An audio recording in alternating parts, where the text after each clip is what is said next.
Nih, bagi yang bonusnya belum meningkat-meningkat, saya kasih resep finansialnya. Saya tanya kepada Bapak Ibu 2 pertanyaan.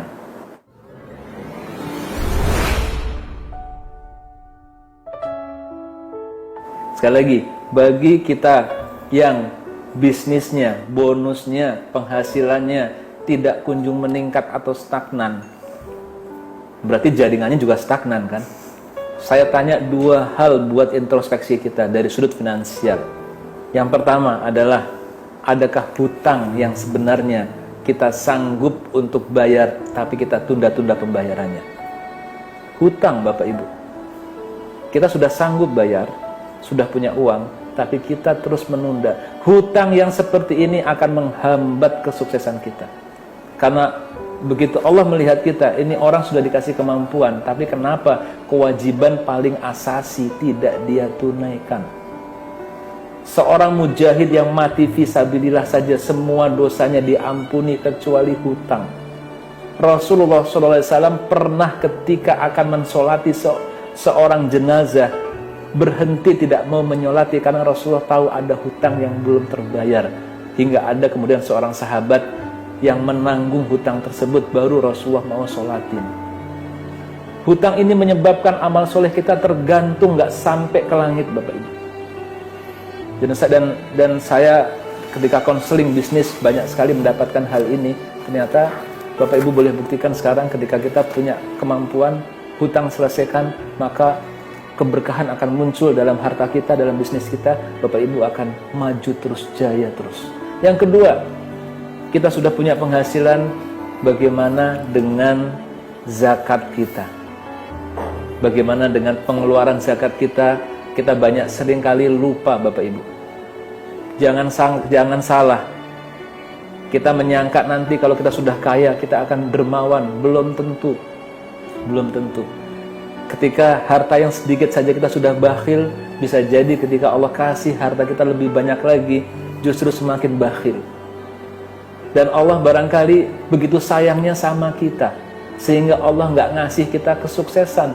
Sekali lagi, Allah itu begitu sayang dan cintanya sama kita, sehingga Allah tidak memberikan kita kesuksesan. Karena Allah Maha tahu bahwa kalau kita dikasih dunia, kita akan lupa. Kita akan semakin lalai. Ya, kita akan lihat tuh Sa'labah.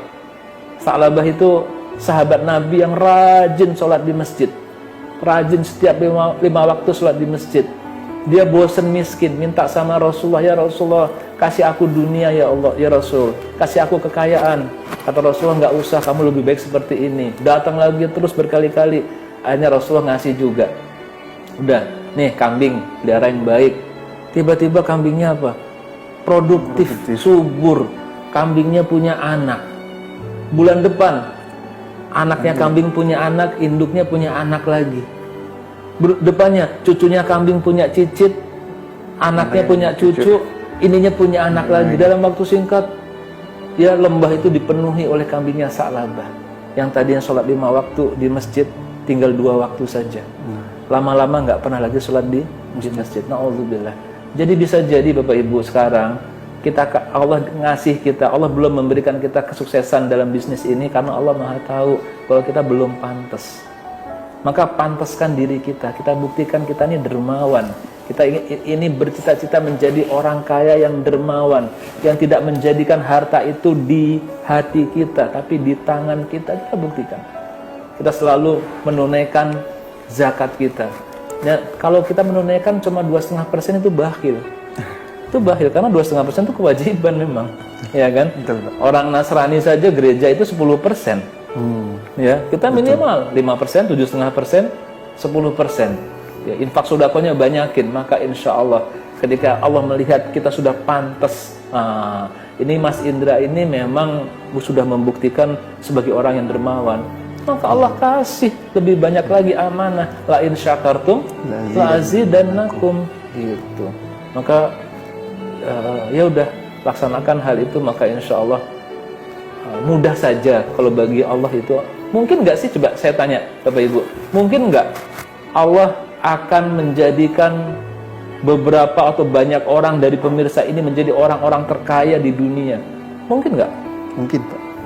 Kalau kita nggak percaya, berarti kita itu tidak meyakini kemahabesaran kekuasaan Allah Subhanahu wa Ta'ala. Itu akidah. Mungkin mudah saja bagi Allah. Seorang pejuang, seorang mukmin nggak pernah khawatir terhadap hal tersebut. Ya, nggak pernah khawatir. Kalau kehendak itu mungkin, sangat mungkin. Sehingga bagi kita memang hanya memantaskan saja. Dan bukti pantasnya apa? Ya memang kita pantas jadi orang kaya gitu kan. Kalau infak ya banyak gitu. Ya, infak itu banyak. Nah, itu baru pantas jadi orang kaya. Dan insya Allah Allah akan mengkayakan, mensukseskan kita. Amin, amin.